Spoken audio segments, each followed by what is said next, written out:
Tech Talk brought to you by the MPCC. So I'm Professor Roger Daly. I'm joint head of the BDI Cancer Programme, and I'm going to be convening this particular series. So to begin with, I'd like to pay our respects to the traditional custodians of the lands from which we join together today, and acknowledge their elders, past, present, and emerging, as well as any members of the Aboriginal and Torres Strait Islander community who may be among us. So this series of Tech Talks aims to provide a kind of informal and interactive forum for our research community to discuss the latest research technologies and how they can be applied to your research, and also aims to establish, collaborations that will facilitate that.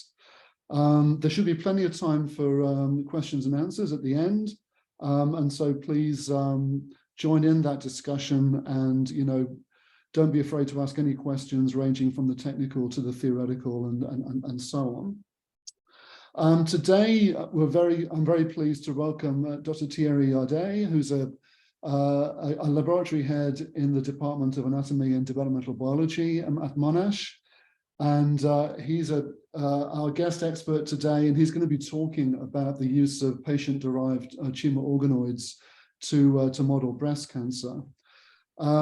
Thierry is a cancer cell biology who's worked for the last 15 years on organoids and mouse models to look at stem cell function in health and disease.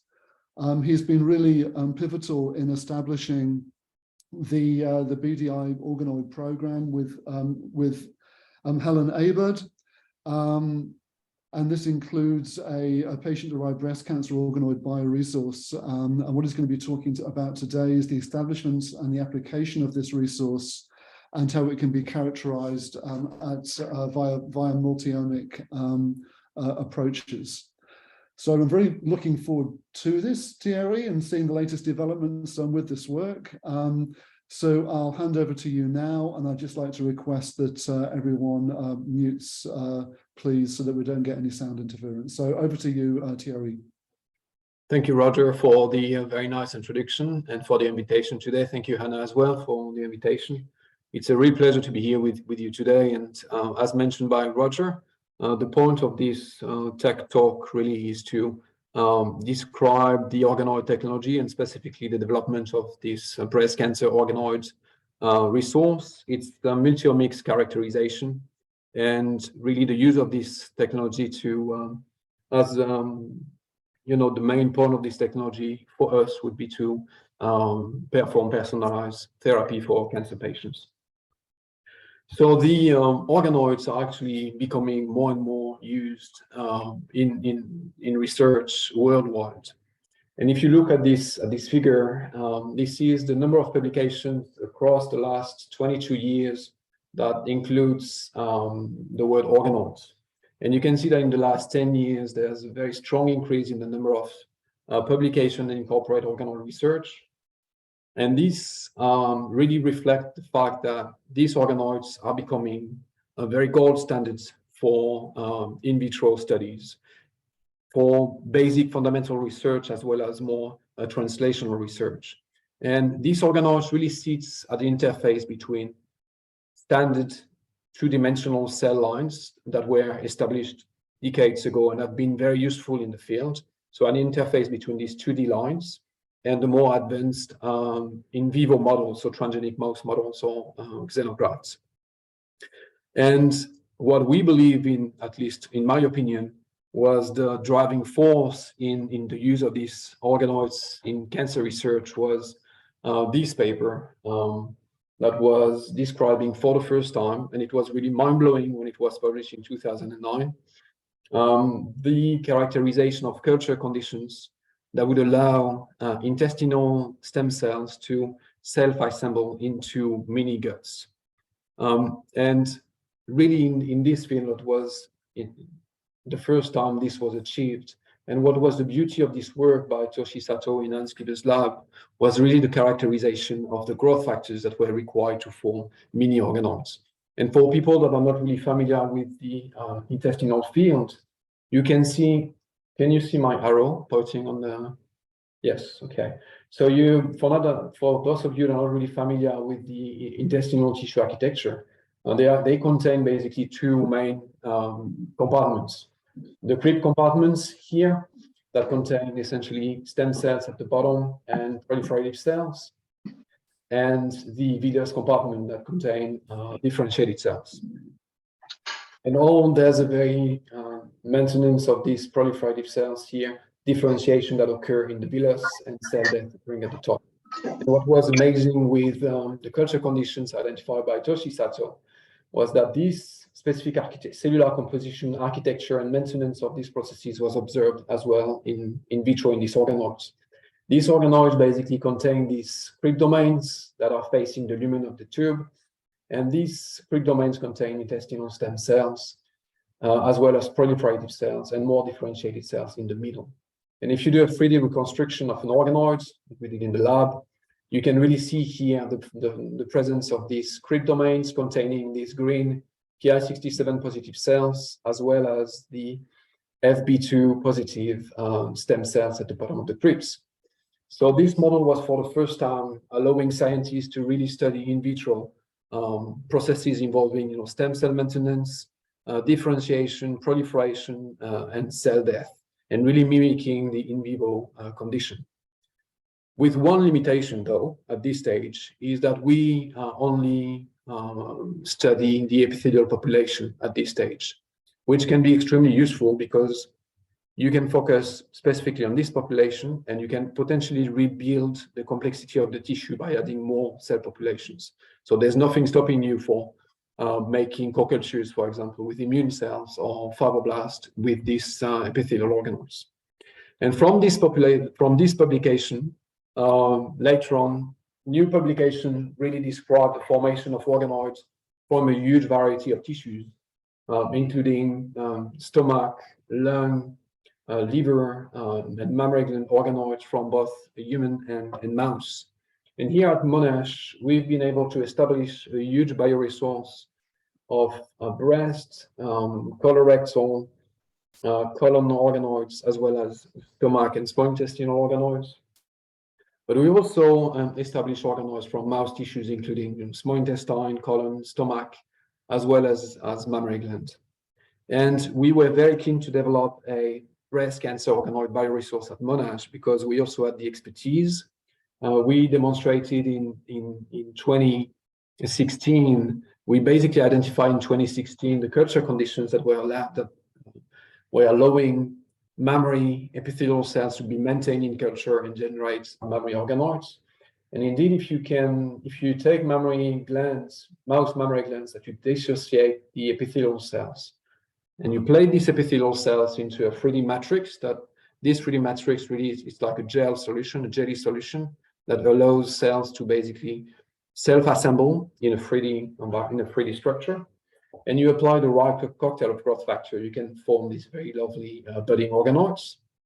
And these organoids can grow in culture for multiple passages, can be expanded, can be cryopreserved and defrosted. And as observed by Toshi Sato in the small intestinal organoid model, we were also able to identify specific subpopulations that were really replicating what was observed in vivo. So the presence of luminal PR positive, so progesterone receptor positive cells, as well as the presence of keratin 14 basal cells. In order to really demonstrate that this model were replicating in vivo settings, we decided to inject these organoids into mammary fat pads of young females in which the endogenous epithelial population was removed. And we observed after 8 weeks post-transplantation that there was the formation of very nice ductal trees in vivo, really validating this model as a useful tool to study mammary gland biology. So based on this expertise, we were very keen to also develop the breast cancer organoid bioresource at Monash. And we basically established a very, very strong collaboration with clinicians at Cabernet Health that are mainly through Professor Gary Richardson and his team at Cabernet, and also pathologists at TissuePath and several scientists at Monash, including, of course, Helen Abert and Roger Daly. So we joined forces all together with all these skills to basically derive a new bioresource of breast cancer organoids. So following surgery, and for all the patients that we've recruited, there was no neoadjuvant chemotherapy. The breast tumors were all treatment naive for this cohort of patients. So following removal of the primary tumor by Dr. Peter Gregory, Tim Nuttall was using a portion of the tumor for generating a pathologist report, but the rest of the tumor was allocated to Monash. And following tissue collection, the tissue was dissected into small portion, then dissociated with a cocktail of enzymes at the single cell level. And these cells were then seeded in a 3D matrix that I described before. And what was really essential here, and why it was not done before by other scientists in the field, really, is because the culture conditions were not very identified in the past. And this was, of course, based on the culture conditions identified by Toshi Sato in the original paper that included aspondin, noggin, and EGF. Knowledge from our paper in the mammary gland biology, where we combine aspondin, noggin, and neureglin-1. And this paper basically, from Hans Klivers, combined all these different conditions and generated and described basically the generation of patient-derived breast cancer organoids from these dissociated single cells. The beauty of these breast cancer organoids is that they can be, if they grow, they can be maintained in culture for several passages. They can be cryopreserved and also defrosted. So you've got access to a living bioresource. So at Monash, we've been able to establish 47 breast organoid lines. These are representative pictures for 15 breast cancer lines. You can see that the morphology across the different lines is quite similar. They form these balls or spheres in culture. But you will see later on that in terms of molecular networks as well as mutation profile, they are extremely distinct. Across these 47 lines, we've established breast cancer for multiple subtypes.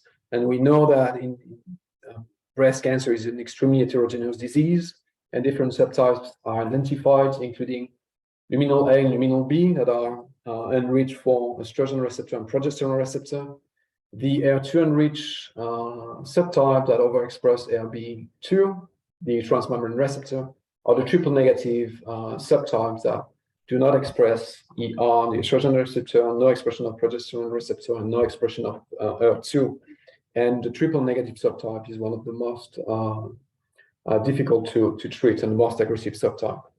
So across these different groups, we've been able to establish 24 breast cancer organoid lines from the luminal A tumors, 10 luminal B, 2 HER2 enriched, and 1 triple negative. And the very good news is we currently have an additional 2 new triple negative organoid lines in culture that are likely to be banked by the end of the month. So we are really hoping to get 3 triple negative in our bioresource. We've also been able to establish normal organoids using the same culture conditions from reduction mammoplasty, some purely normal organoids, or also normal cells that were located adjacent to the primary tumor. And overall, we have a success rate of 55% for the establishment of these lines. And this, when we say success rate 55%, it's for a line to be fully banked. And I will show you on the next slide what fully banked means. But these numbers are quite similar to the success rate that was mentioned by Sachs and Klivers in their Cell paper. So a 60% success rate. So in terms of biobanking, what do we do here? Every time we have a breast tumor, we would cryopreserve a portion of the tissue that we can basically use for a downstream analysis, such as whole exome sequencing. We also put the breast tumor in paraffin block to analyze for some protein markers and histological analysis. The rest of the tumor is dissociated into a single cell suspension to generate organoids. And these organoids, if they grow, can be maintained in culture, expanded in culture and passage for several times in order to be cryopreserved. And what we make sure to do every time you cryopreserve lines is also to defrost these lines to make sure they can grow and we can reestablish them. So for all the lines that I'm talking about today, we've been successful in regrowing them following freezing. We've also generate paraffin blocks for histological analysis. We freeze down pellets for DNA extraction, protein extraction, and RNA extraction. And overall, it takes between 2 weeks to 4.5 months to basically fully bank a line. And the average would be around 2 months of work from tissue collection to completing the biobanking. And for the organoid lines, what we were really keen to do is really perform a multi-omics characterization of breast cancer organoid lines. And the point here was really to use to really demonstrate that there's a huge similarity between the primary breast cancer tumor and the matched organoids, to demonstrate that they are a very good model for breast cancer biology. But also the point was to generate all these data sets and combine all these data sets to potentially characterize new therapeutic targets and perform personalized therapy and precision oncology. So for the purpose of my presentation today, I'm not going to go through the entire data sets here. I will only focus on the whole exome sequencing data, the single cell RNA sequencing data, and some drug testing that we performed in the lab.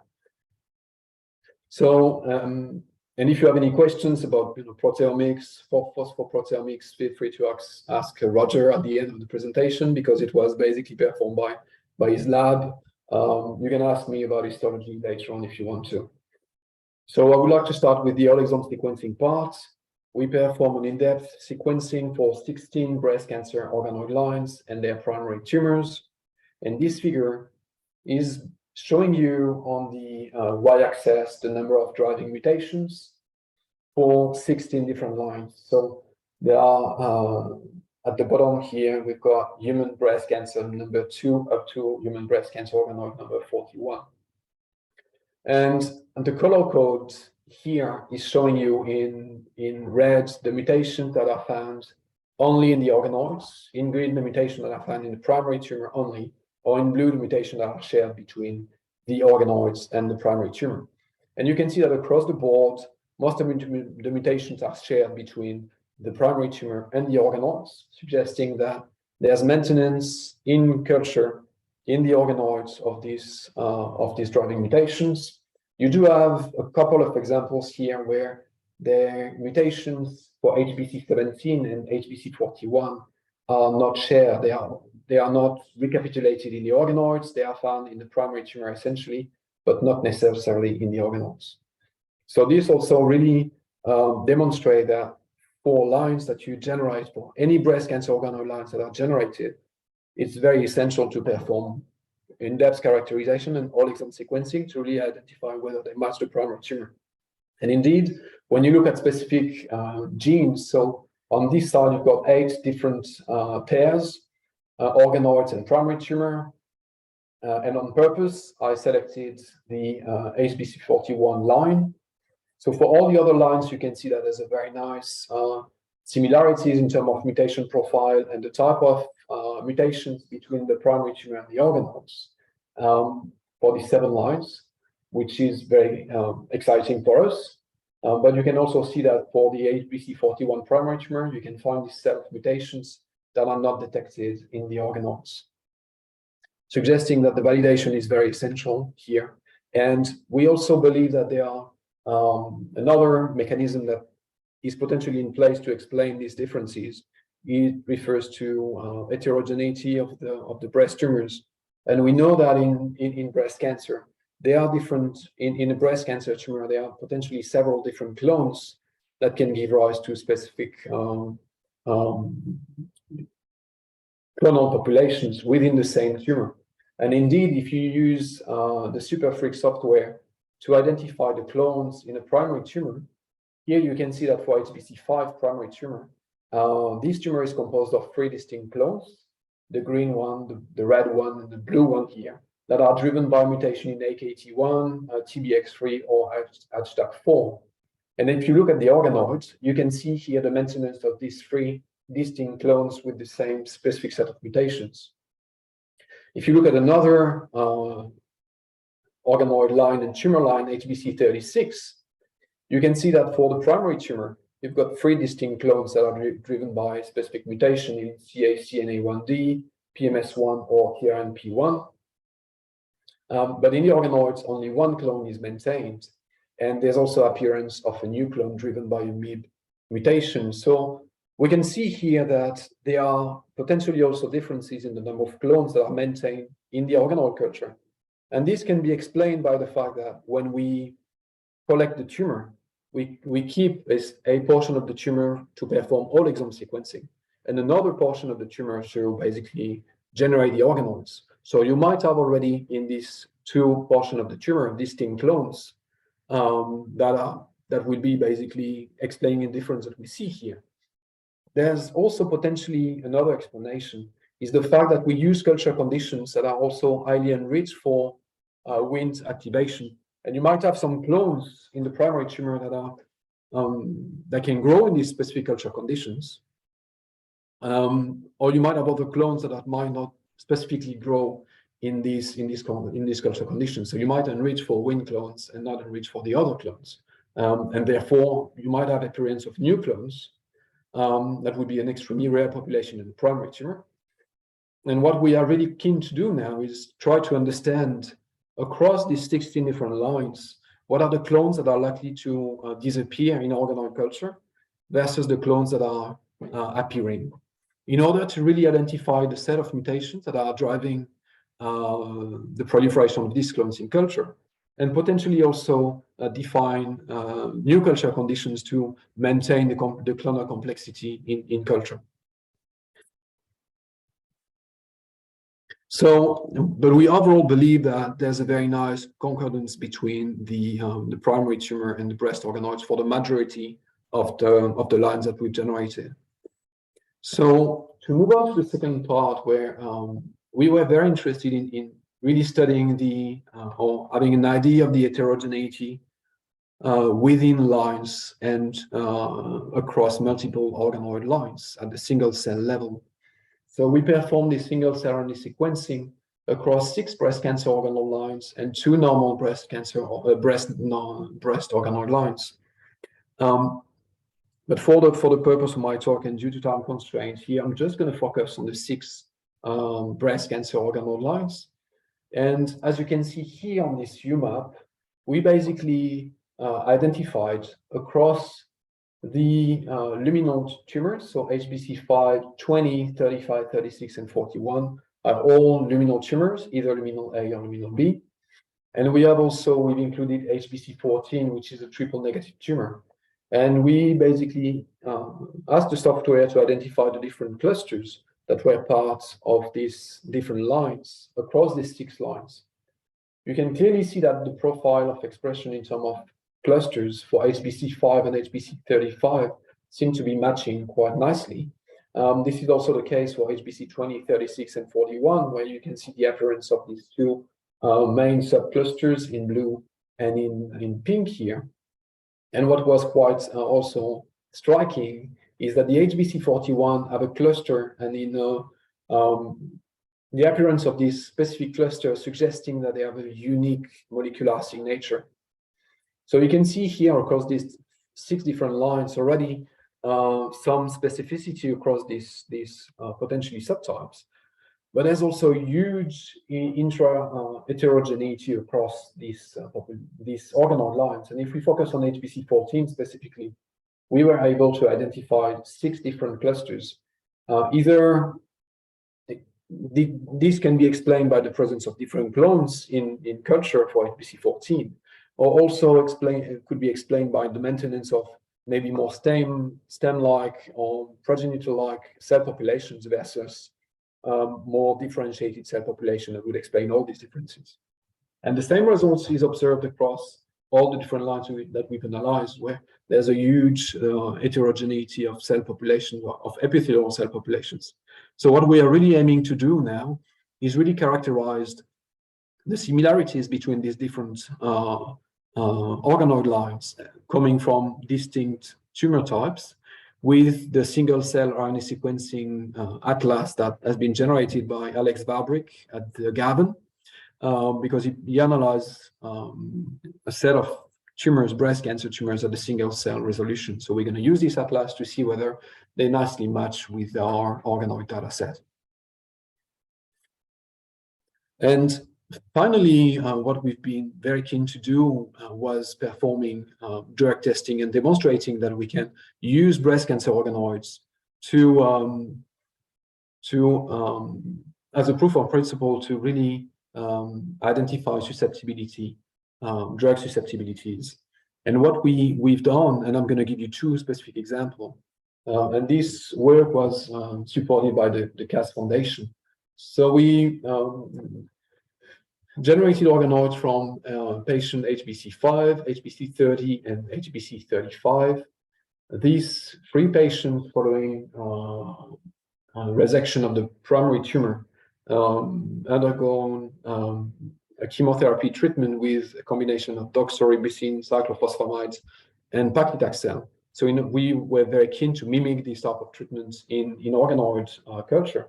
So we treated the organoids from these 3 lines with doxorubicin alone, paclitaxel alone, cyclophosphamide alone, or in combination as well, in order to mimic what the patient would receive.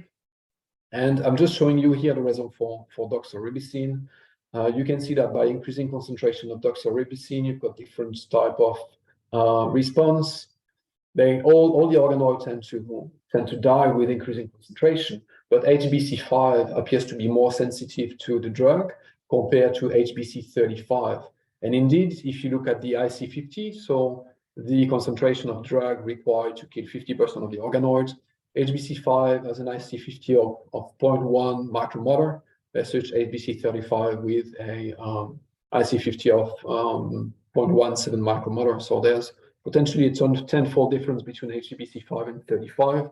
We also observed similar results for paclitaxel treatment between these 3 lines, where HBC5 was the most sensitive to the drug versus HBC35 was the most resistant to the drug. Of course, we did this work for only 3 lines at this stage, and we haven't been able to, we can't really compare this data with the human data, because at this stage, and that's good news, the patient haven't relapsed.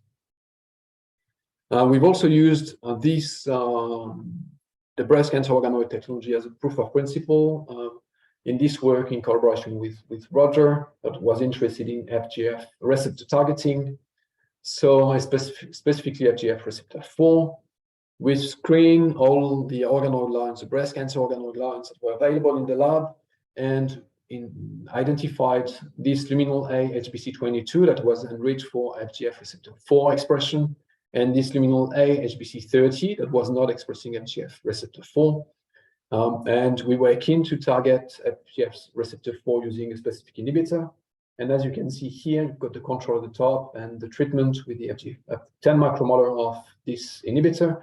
You can see that HBC22, the growth of this organoid is dramatically reduced by using FGFR receptor, and has pretty much no impact on HBC30. And we also perform quantification of cell viability across these different time points, day 2, day 4, and day 6. And we could see that HBC22 was more sensitive to, as expected, to the drug compared to the luminal A HBC30 line. So it's really to demonstrate the potential of these breast organoids for drug testing, and also identifying potentially new targets. And I would like to finish this presentation by really focusing on this question, and asking whether organoids can be used to predict response to therapy in breast cancer. And at this stage, there are not many studies that have been published in the field. We can see 2 studies, the one that was originally published by Norman Sachs and Hans Clevers in 2018. And what they did is, in a metastatic setting, they basically obtained organoids from liver mets, so from metastatic breast cancer, and generated organoids and tested the response of these organoids for tamoxifen, and identified two lines in green with an IC50 of around 2 micromolar versus the lines in red and in black that had an IC50 of around 10 to 20 micromolar. So really lines that were sensitive to tamoxifen treatment versus resistant lines. And when they compared this response with patient response, it was quite nicely matching the patient response. More recently, in 2021, it's really a proof of principle that organoids can be used to do drug screening. And this information can be basically incorporated into the clinic to potentially treat cancer patients. So for this specific patient, it was a triple negative breast cancer patient. These patients was diagnosed with breast cancer, went through neoadjuvant chemotherapy in 2016, then followed by surgical resection and radiotherapy. 6 months later, in January 2017, this patient was diagnosed, had multiple lung mets and started capecitabine treatment, but there was still progressive disease. So the authors decided to perform on these patient-derived organoids a drug screening on I think it was more than 25 different drugs that were available, and identified basically the mTOR inhibitor, everolimus, or the viral Nel-bean inhibitor for microtubule, and started treating the patient with these two drugs in combination. And all the previous approaches, you can see here, PD means progressive disease. And with this treatment, it was basically, they achieved at least stable disease. And when you can see this, the scan here, this is before treatment with capecitabine. The tumor, the size of the tumor was 0.87 centimeter, and a month later it was around 1.5 centimeter. When they started basically the treatment here, 3 months following the beginning, the tumor grew by less than 1.1 centimeter. So really validating the fact that the organoids can be used as a drug screening platform to really adjust and find the best treatment option for patients. So I really hope I've convinced you today that the breast cancer organoid technology is really promising and can be used to predict response to therapy. At Monash, in collaboration with Cabrini Hospital, we've been able to generate a biobank of 47 lines that share the majority of these lines faithfully replicate their primary tumors, and that these organoids have the potential to be used for predictive tools.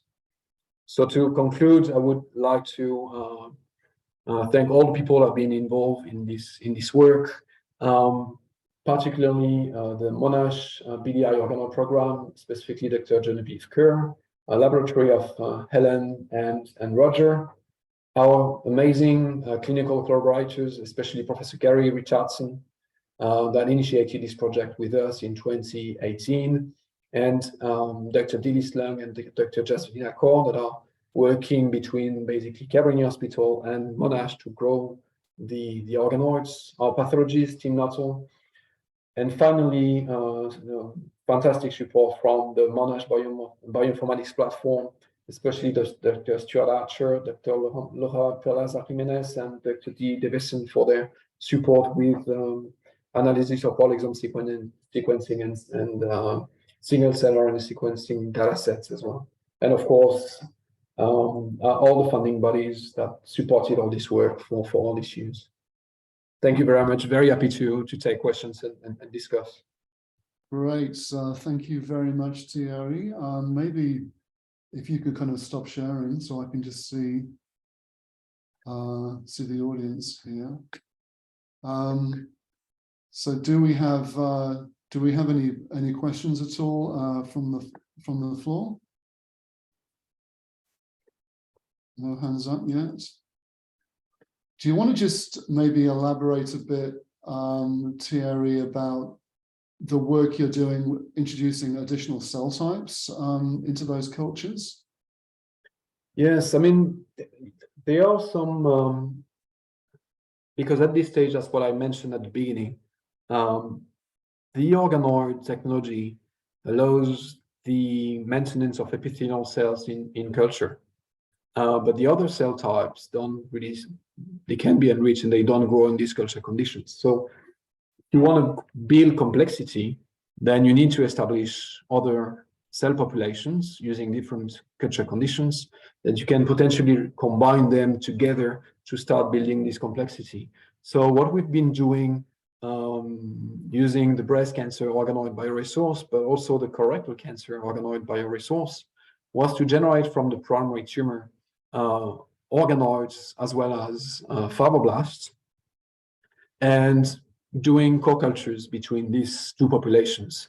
And we know that these fibroblasts are really a supportive population to support tumor growth and epithelial cell tumor growth and proliferation and invasion.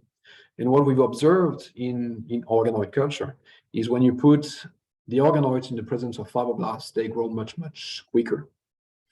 So really demonstrating that you can start interrogating these type of questions in organoid cultures. What we can do as well, and that's maybe something I can show you because I can share my screen again. We've been using bioprinting recently to interrogate, to basically study these questions. And what we've been doing, can you see my screen? Yeah, you're back again. Yeah. So what we've been doing here was really, I don't know why it's not working. Just give me 1 second. I'm gonna share I'm gonna start the PowerPoint again. Yeah.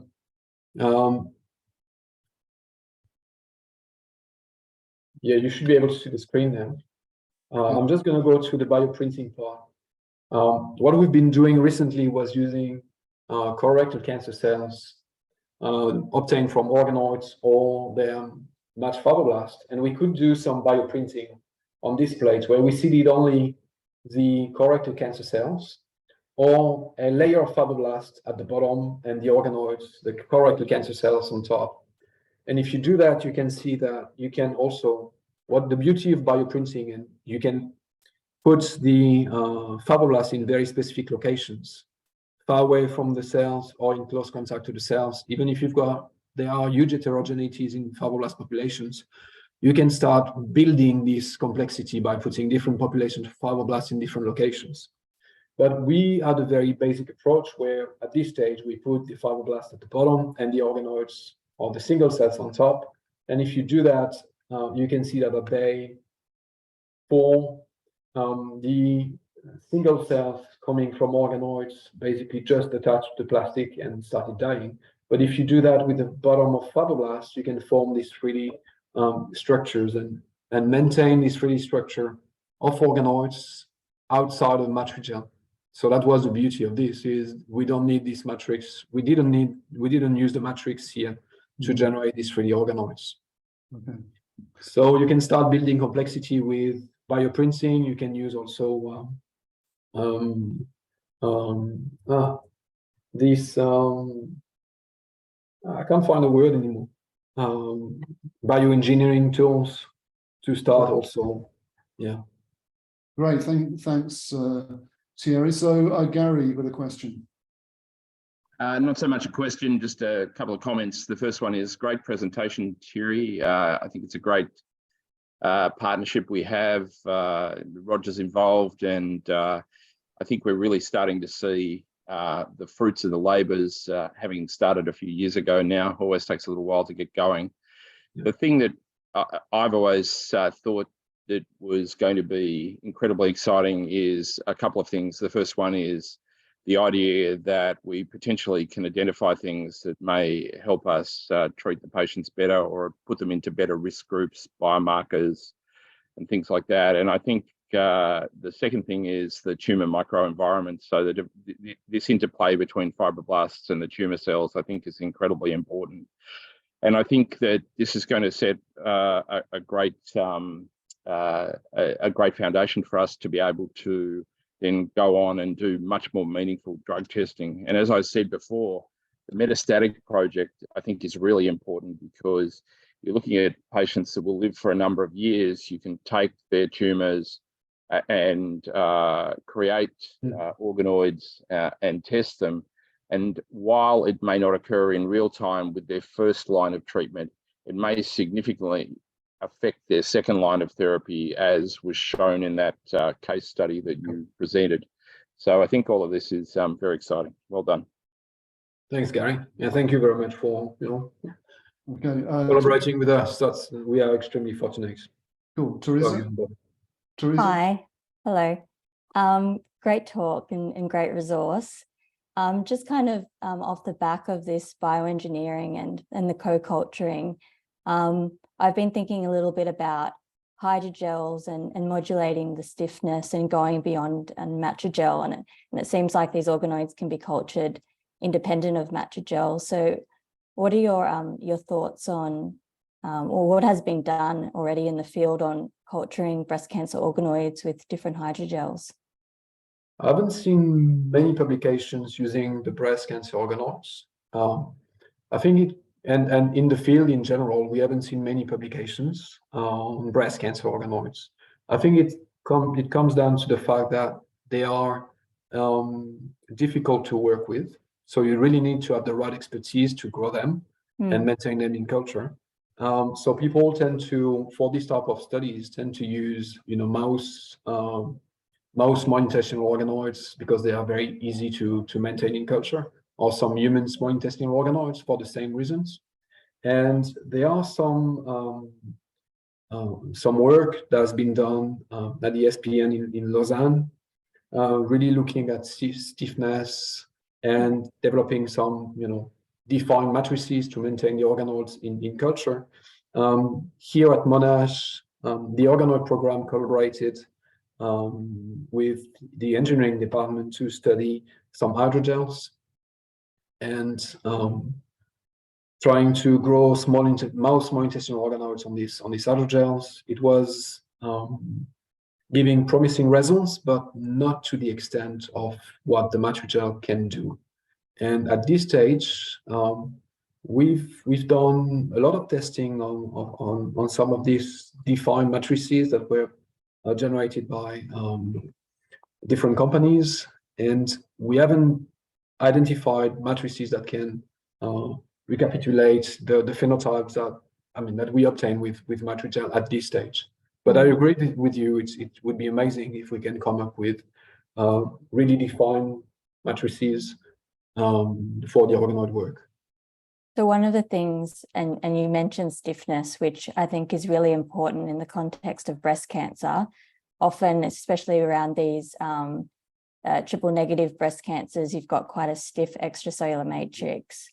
But I also know that the stiff environment of organoids can sort of change their trajectory. So especially in intestinal organoids, the differentiation of the cells is linked to the stiffness of the environment. So is that an issue? Because I imagine, if you took an already formed organoid and put that into a stiff matrix, that would be a more ideal scenario than trying to differentiate them in an already stiff matrix. Is that something you think is possible with bioprinting?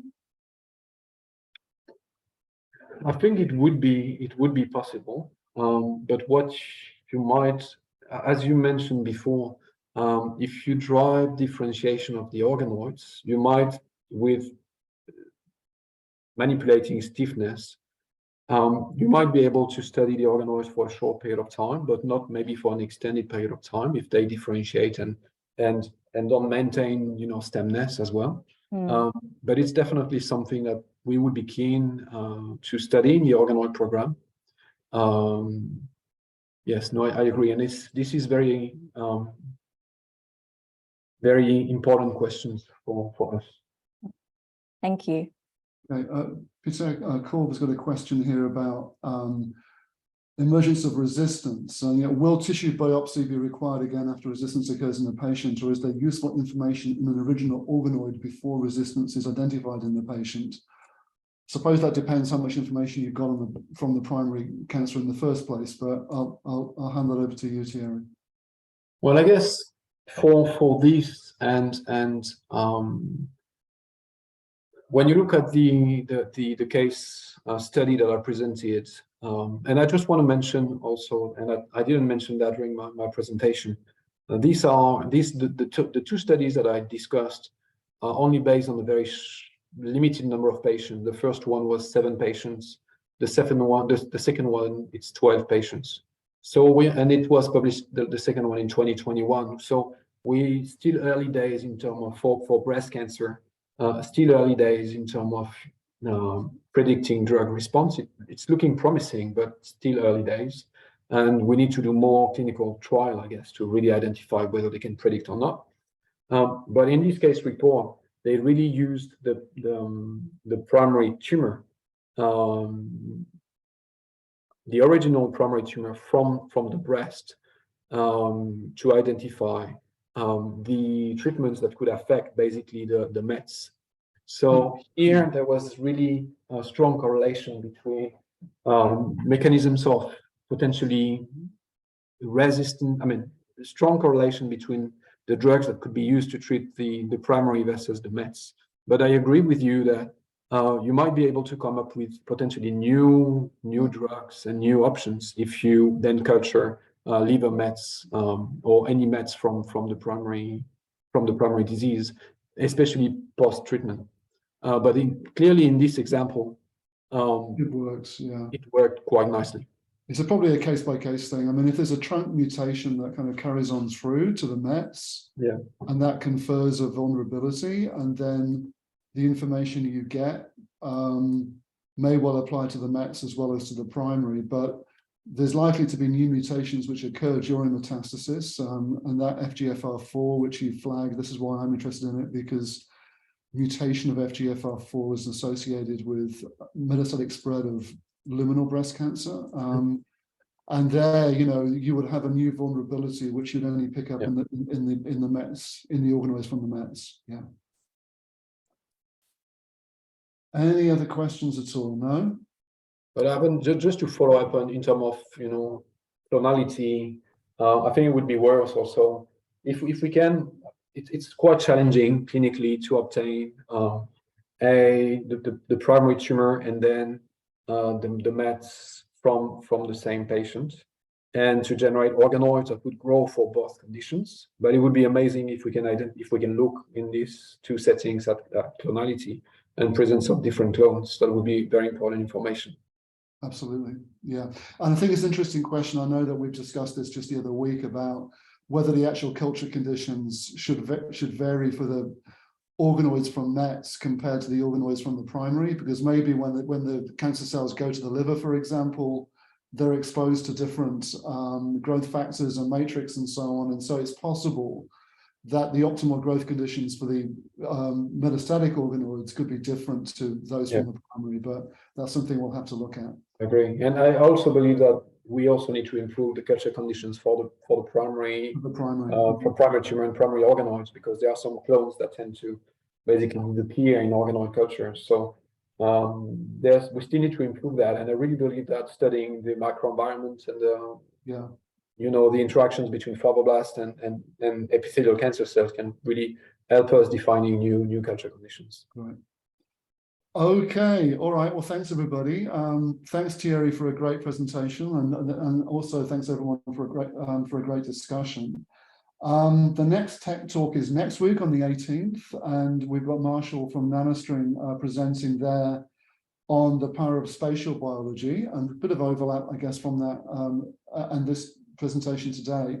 The BDI has invested heavily with Nanostring, establishing the digital spatial profiling. We've now got the genomics is set up, and I think the cosmics is set up, or it's about to be set up. So if you're interested in that technology, please join us on the 18th for that tech talk.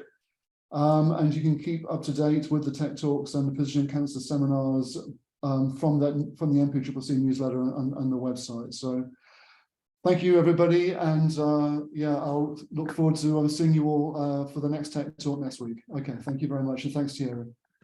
Bye, Roger. Bye, all. Thank you.